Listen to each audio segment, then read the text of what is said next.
Aadujeevitham novel വായിച്ചവർക്ക് ഏറ്റവും ഇഷ്ടമായ കഥാപാത്രമാണ് ഇബ്രാഹിം ഖാദിരി. ദൈവദൂതനെ പോലെ നജീബിനെ രക്ഷപ്പെടുത്തുന്ന ഖാദിരിയെ വെള്ളിത്തിരയിൽ അവതരിപ്പിച്ചത് ഹെയ്ത്തിയൻ നടൻ ജിമ്മി ജീൻ ലൂയിസ് ആണ്. നിരവധി സിനിമകളിലും സീരീസുകളിലും വേഷമിട്ട ജിമ്മിയുടെ ആദ്യ ഇന്ത്യൻ സിനിമ കൂടിയാണിത്. ചിത്രത്തിൽ അഭിനയിച്ചപ്പോൾ നേരിടേണ്ടി വന്ന വെല്ലുവിളികളെക്കുറിച്ചും താരം സംസാരിച്ചു.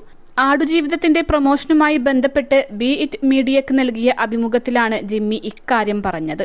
ഏറ്റവും വലിയ വെല്ലുവിളി ഭാഷയായിരുന്നുവെന്നും തനിക്ക് ഒട്ടും പരിചയമില്ലാത്ത അറബിക് ഭാഷ സംസാരിക്കേണ്ടി വന്നതാണ് വലിയ വെല്ലുവിളിയെന്ന് ജിമ്മി പറഞ്ഞു. ആ ഭാഷയുമായി സിങ്കാവാൻ വല്ലാതെ ബുദ്ധിമുട്ടിയിട്ടുണ്ട്. എനിക്ക് ഏറ്റവും കഷ്ടമായി തോന്നിയതും ഡയലോഗുകളായിരുന്നു. ശരിയായ ഉച്ചാരണം പോലും എനിക്ക് അറിയില്ലായിരുന്നു. കുറച്ചു കഴിഞ്ഞപ്പോൾ അത് ശരിയായി, ജിമ്മി പറഞ്ഞു.